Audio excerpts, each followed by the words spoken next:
Muy buenos días, queridísima familia de Dios. Un saludo muy especial. Les habla Juan Alberto Echeverry, laico comprometido de la Iglesia Católica.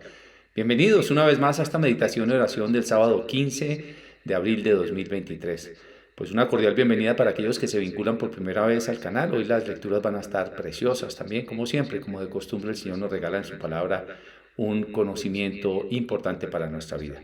Somos una comunidad de laicos al servicio de la palabra del Señor. Estamos aquí todos unidos como hermanos a los pies de su palabra. Y como siempre vamos a orar, vamos a pedir la intercesión del Espíritu Santo. En el nombre del Padre, del Hijo y del Espíritu Santo. Amén.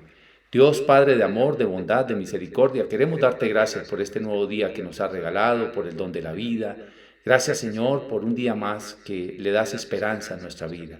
Gracias por esta semana de resurrección que venimos caminando, esta octava de Pascua. Queremos alegrarnos contigo, con toda la humanidad, gozarnos en tu presencia, Señor. Sabemos que tú celebras la salvación. Tú la celebras porque lo que más quería era tenernos a nosotros en tu cielo. Y por eso también nosotros con el corazón profundo, con el corazón lleno de alegría, te damos gracias siempre, Señor, en tu presencia. Aquí estamos para alabarte y bendecirte. Pero también te pedimos perdón porque sabemos que a pesar de esta resurrección nosotros seguimos cayendo en nuestros pecados, seguimos fallándote, Señor, seguimos cayendo en soberbia, en orgullo, en vanidad, en todo tipo de pecados de pensamiento, de palabra, de obra y de omisión. Padre, te queremos pedir también en este nuevo sábado que nos regales la unción de tu Santo Espíritu. Ven Espíritu Santo de Dios, ven Paráclito, ven, oh dulce huésped del alma, ven, oh divino Consolador, regálanos hoy una unción renovada de tu presencia. Ven Espíritu Santo divino, ven y llénanos de tu luz, regálanos el don del discernimiento y de la sabiduría, ablanda nuestro corazón para poder recibir el agua de tu palabra. Ven Espíritu Santo de Dios e ilumínanos y danos el don de la humildad para poder entender que en esta palabra siempre hay algo que aplicar en nuestra vida. Todo esto, Padre, lo pedimos en el nombre de Jesús y por la intercesión de la Santísima Virgen María. Amén y amén. Pues vamos de lleno con las lecturas, mis queridos hermanos. La primera lectura tomada del libro de los Hechos de los Apóstoles en el capítulo 4, versos 13 al 21, dice así: En aquellos días los jefes del pueblo, los ancianos y los escribas, viendo la seguridad de Pedro y Juan, y notando que eran hombres sin letras ni instrucción, estaban sorprendidos. Reconocían que habían sido compañeros de Jesús, pero viendo de pie junto a ellos al hombre que había sido curado, no encontraban respuesta. Les mandaron salir fuera del Sanedrín y se pusieron a deliberar entre ellos, diciendo: ¿Qué haremos con estos hombres? Es evidente que todo Jerusalén conoce el milagro realizado por ellos. No podemos negarlo. Pero para evitar que se siga divulgando, les prohibiremos con amenazas que vuelvan a hablar a nadie de ese nombre. Y habiéndolos llamado, les prohibieron severamente predicar y enseñar en el nombre de Jesús. Pero Pedro y Juan replicaron diciendo: ¿Es justo ante Dios que os obedezcamos a vosotros más que a Él? Juzgadlo vosotros. Por nuestra parte no podemos menos de contar lo que hemos visto y oído. Pero ellos, repitiendo la prohibición, los soltaron sin encontrar la manera de castigarlos a causa del pueblo, porque todos daban gloria a Dios por lo sucedido. Palabra de Dios, te alabamos, Señor. Bueno, mis queridos hermanos, continúa este primer milagro que hicieron los apóstoles Pedro y Juan después de la resurrección de nuestro Señor Jesucristo, y cómo con valentía, con el don del Espíritu Santo, seguían hablando con esa dignidad, con esa fuerza que derrama el Espíritu Santo sobre todos nosotros. Hoy es como la tercera parte de este milagro que ha acontecido. Pues bien, todos los del Sanedrín, los escribas, los maestros de la ley, todos los fariseos llamaron a Juan y a Pedro y los tenían allí juzgándolos y diciéndoles que les prohibían hablar en nombre de Jesús. Pero hay una cosa sorprendente y es como comienza esta lectura. Vamos a ponerle mucha atención porque es muy interesante. Dice que ellos, viendo la seguridad de Pedro y Juan y notando que eran hombres sin letras e instrucción, estaban sorprendidos. Es decir, esto es lo que hace la acción del Espíritu Santo. Regala una capacitación a todos sus hijos. De corriente vemos en estos grupos de oración, comunidades, iglesias, parroquias, a personas que creen que no tienen la capacidad para hablar, que no son muy elocuentes, que no son muy estudiados, que no tienen muchos títulos, pero cuando el Espíritu Santo toma la vida de una persona, la capacita. Por eso se dice que Dios no escoge a los capacitados, sino que capacita a los que escoge. Y es así. Ya sabemos que el Señor les había prometido que no se preocuparan por lo que habrían de hablar, sino que el Espíritu Santo hablaría por cada uno de nosotros. Y así es, cuando el Espíritu Santo está en una persona, cuando una persona está ungida por el Espíritu Santo, sus palabras son contundentes, son certeras, son veraces, son palabras que además están siendo transmitidas con fortaleza y valentía. Por eso decía aquí la lectura al principio, al ver la seguridad con que Pedro y Juan hablaban. O sea, no era sencillamente hablar por hablar, sino hablar con seguridad, con firmeza. Y eso es lo que el Espíritu Santo quiere derramar sobre todos nosotros, una firmeza, una seguridad, una claridad. Y quien así habla, quien así comunica el mensaje, pues tiene la capacidad de interpelar a su interlocutor. Que esto es lo que más nos interesa a todos nosotros. En el caso de Pedro y Juan estaban pues sometidos a que también los expusieran a la muerte. Pero entonces, al ver ellos eso, los hicieron salir y comenzaron a deliberar entre ellos. Cuando deliberan, dicen, pero es que estos hombres no pueden ser como son. O sea, si son iletrados, ¿cómo es posible que hablen como es? Y miren ese milagro, ¿qué podemos hacer? Pues sencillamente los hacen entrar de nuevo y lo único que ellos piensan o determinan es amenacemos. A ver si con la amenaza se callan porque no tenemos realmente autoridad para callarlos. Es que esto es una realidad.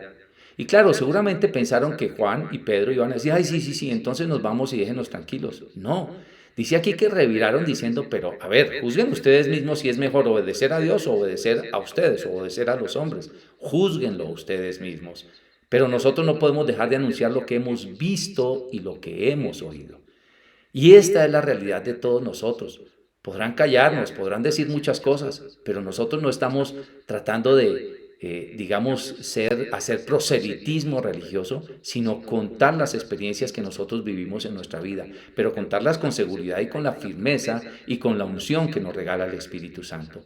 Por eso, volviéndolos a amenazar, los dejaron libres porque no encontraron la manera de acusarlos. Además, viendo que era una realidad lo que habían hecho este milagro y que todo el pueblo estaba a favor de esta verdad porque habían comprobado este milagro. Y así comienza poco a poco a edificarse la iglesia, en cada lado subiendo por un lado, haciendo por el otro, discípulos, apóstoles, mártires, iglesia, milagros. Se va edificando el cuerpo místico de Cristo que es la iglesia. Vamos ahora entonces con la lectura del Salmo. Este salmo va a ser tomado del Salmo 117, en algunas Biblias el 118, y vamos a responder, te doy gracias, Señor, porque me escuchaste. Te doy gracias, Señor, porque me escuchaste. Dad gracias al Señor porque es bueno, porque es eterna su misericordia. El Señor es mi fuerza y mi energía. Él es mi salvación. Escuchad, hay cantos de victoria en las tiendas de los justos. Te doy gracias, Señor, porque me escuchaste. La diestra del Señor es poderosa, la diestra del Señor es excelsa. No he de morir, viviré para contar las hazañas del Señor. Me castigó el Señor, pero no me entregó a la muerte. Te doy gracias, Señor, porque me escuchaste. Abridme las puertas de la salvación y entraré para dar gracias al Señor. Esta es la puerta del Señor. Los vencedores entrarán por ella. Te doy gracias, Señor, porque me escuchaste y fuiste mi salvación. Te doy gracias, Señor, porque me escuchaste. Gloria al Padre, y al Hijo, y al Espíritu Santo, como era en el principio, es ahora y siempre, por los siglos de los siglos. Amén. Dad gracias al Señor porque es bueno, porque es eterna su misericordia. Comienza diciendo esto el Salmo en esta estrofa, que ya lo habíamos leído parte del día de ayer. Y bueno, comienza diciendo esto porque nosotros tenemos que invitar al mundo a darle gracias, porque el Señor es misericordioso con todos. Todos estamos invitados a la salvación. Pero no solamente a la salvación, mira lo que dice aquí tan importante, dice, el Señor es mi fuerza y mi energía. Es decir, una persona que tiene a Dios en su vida, en su corazón, en su mente. Cuando el Espíritu Santo está en la plenitud de esa persona, Dios le da fuerzas y energía cada día para enfrentar la vida.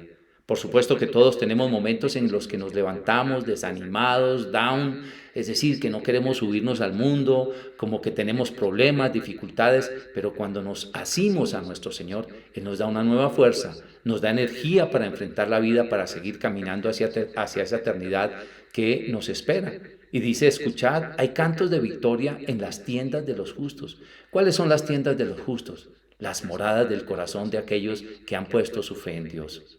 Por eso cuando nosotros escuchamos a otros tener fe, hay cantos en ellos, Cuando nosotros nos acercamos a la iglesia, cuando escuchamos palabras o testimonios en otras personas, pues esos son los cantos de los justos, no porque no pequen, sino porque tienen fe en nuestro Dios.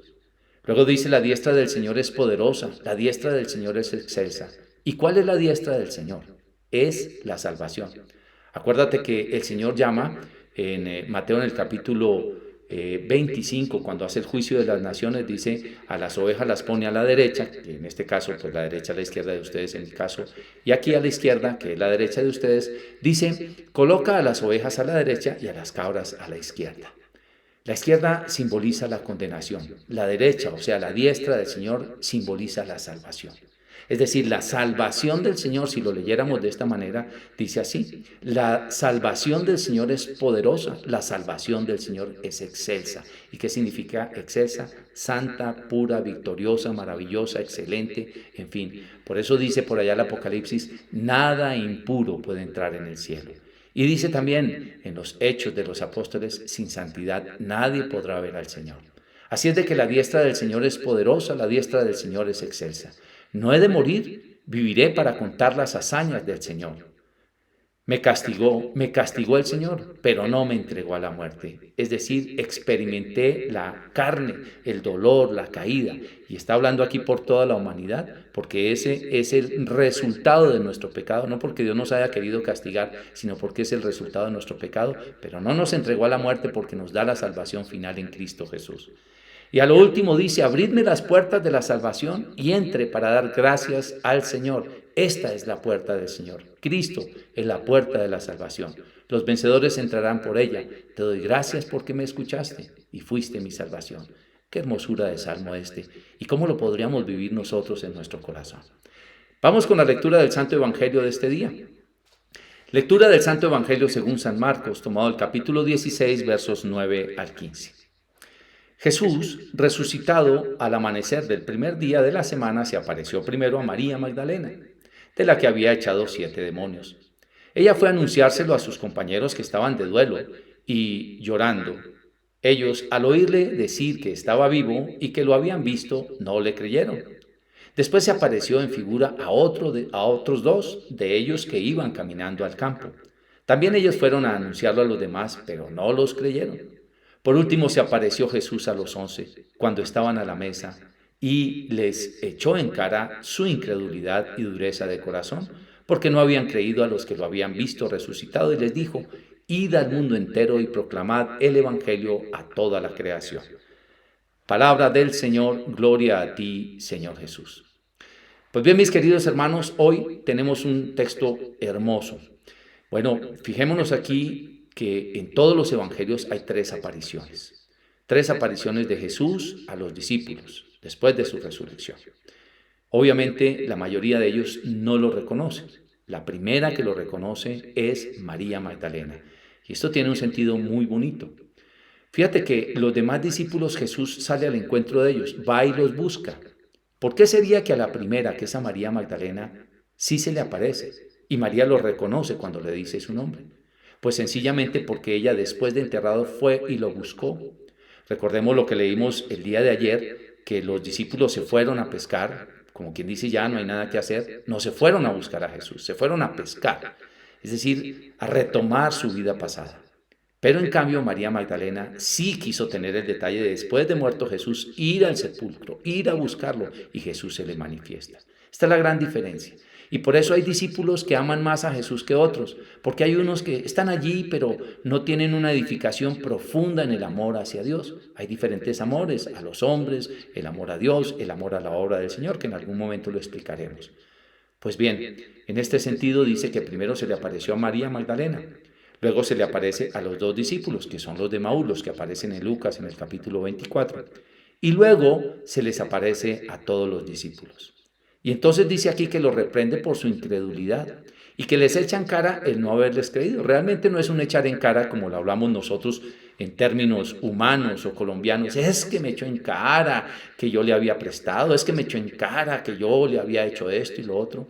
No, no es el echó en cara. Realmente, si la traducción fuera un poquito más exacta al castellano, diría, les hizo reconocer su incredulidad. Es decir, les puso de manifiesto que Dios había hecho todo para que lo reconocieran y ellos no quisieron creer o no pudieron entender. No es que les echó en cara como con ese deseo de venganza. Después entonces de que se les manifiesta y que les dice todo esto, entonces ahí sí les dice, id a todo el mundo y anunciad el Evangelio. Y eso es lo que nos invita a todos nosotros. Ya no importa si me reconociste o no me reconociste, lo cierto es que resucité. Me le aparecía la primera mujer porque ella fue a buscarme tempranito al sepulcro. Ella no se quedó solamente con el amor, ese pasajero, sino que fue a seguir a Jesús aún después de muerto. Y por eso a ella me la manifiesto por primera vez. Luego a dos discípulos que van caminando entristecidos, voy y me les aparezco. Y ellos me reconocen cuando parto el pan. Pero ustedes a ninguno les creían que era cierto. Ahora vengo a ustedes y ahora ya saben que soy yo. Y ahora ustedes me están reconociendo. ¿Y cuál es la misión ahora que quiero dejarles? Es que vayan por todo el mundo y anuncien el Evangelio. Quiero que vayan a todas las partes donde se necesita mi presencia, porque ustedes son los misioneros de mi palabra. Y eso es lo que nos está diciendo a ti y a mí. Vamos por todo el mundo a anunciar el Evangelio. Aunque nosotros no seamos sacerdotes o obispos, nosotros tenemos que salir al mundo a contar las maravillas. Por eso fíjate lo que decía Pedro en la primera lectura. Eviten ustedes o mediten ustedes si es justo que le obedezcamos a Dios a los hombres. Por nuestra parte nosotros vamos a decir lo que hemos visto y lo que hemos oído. Es decir, si tú eres una persona que has tenido un encuentro, un impacto con Jesús, si en tu casa ha habido un milagro, si tú crees de verdad en la resurrección de los muertos, si tú crees en la iglesia de Cristo, si tú sabes, te has encontrado con paz en tu corazón porque el Evangelio ha transformado tu vida, ¿por qué te vas a quedar callado? ¿Por qué otro se burla de ti? ¿Por qué otro te ridiculiza creyendo que entonces por ser nosotros buscadores de Dios entonces somos muy mochos o rezanderos o tontos?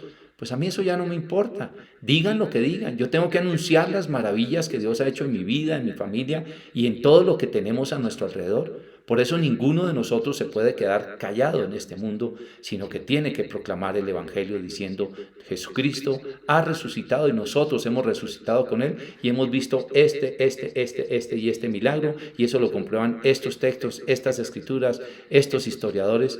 Todo está escrito para el bien de nosotros. ¿Por qué me habré de quedar callado? Ahora, no soy una persona que tiene que imponer mi fe a los demás, pero no puedo dejar de decir lo que Dios ha hecho en mi vida. Eso es muy diferente. Nosotros no somos fundamentalistas. Nosotros somos hijos de Dios que anunciamos lo que hemos visto, oído, sentido, los milagros que hemos experimentado. Y ese es el gozo más grande que Dios le ha regalado a nuestra vida. Hoy te pregunto, ¿cuántas cosas Dios ha hecho en tu vida? ¿Por qué no le cuentas a otros los milagros? ¿Por qué no haces unos recuentos de cuando estabas en unos apuros tremendos, cuando la salud te dejó, cuando tal vez un hijo experimentó un accidente, cuando estabas en una situación económica tremenda, difícil, cuando el Cristo resucitado vino a tu vida y por medio de una oración que hiciste, Dios escuchó tu oración y vino a ti para levantarte, para rescatarte? ¿Por qué no hablas de eso al mundo? ¿Por qué no le dices al mundo, vale la pena que nosotros tengamos un proceso de conversión porque yo he experimentado esto en mi vida? Ahora, ¿creemos que Dios resucitó o no? ¿O se quedó solamente en una fiesta de Semana Santa, el domingo de resurrección, y a todos felices Pascuas, felices Pascuas, felices Pascuas, pero no lo vivimos en nuestro corazón? Nos quedamos muchos en el viernes de pasión, en el viernes de crucifixión, pero no avanzamos al domingo de resurrección. El domingo de resurrección y la octava de Pascua, que es esta semana en la que estamos, es una semana que nos invita a consolidar eso que hemos creído de la salvación de nuestro Señor Jesucristo, a consolidar en nuestro corazón que Cristo resucitó y que esto es una vida seria y que vale la pena vivir para el Señor. No podemos quedarnos en solamente alegrías pasajeras. No puede ser esa o ese el llamado de Dios a nuestro corazón. Tiene que ser un llamado que va más allá. Ahora sí, hay que emprender entonces un plan de acción para hablarle al mundo de lo que sentimos en nuestro corazón y de lo que hemos experimentado en nuestra vida. Dios Padre de amor, de bondad y de misericordia, queremos alabarte y bendecirte por todo lo que tú nos das, pero especialmente por este don de la salvación. Ayúdanos a ser creyentes verdaderos, firmes, sólidos, así como Pedro y Juan tuvieron firmeza, aunque tal vez eran con poca instrucción. Ayúdanos a nosotros, así no tengamos mucha instrucción, a tener esa firmeza que nos da el Espíritu Santo. Ayúdanos, Señor, a liberarnos de toda incredulidad, de toda acechanza del maligno, de toda burla de los demás, y a poder compartir estos milagros que hemos vivido en nuestra vida con todos los que necesitan escuchar la voz de Dios, para que todos creamos y que todos podamos ser una sola iglesia para tu honra y gloria, para alabarte y bendecirte. Todo esto, Padre Santo, te lo pedimos en el nombre poderoso de Jesucristo y por intercesión de la Santísima Virgen María. Amén y amén. Pues muchas gracias, mis queridos hermanos, por estar presentes. Los invito, como siempre, a que compartan estos videos si ustedes creen que les pueda servir a alguien. Y si Dios quiere, nos veremos mañana en un nuevo video. También no se les olvide suscribirse al canal para que seamos muchos a los pies de la palabra del Señor. Gracias por estar presentes. Chao, chao.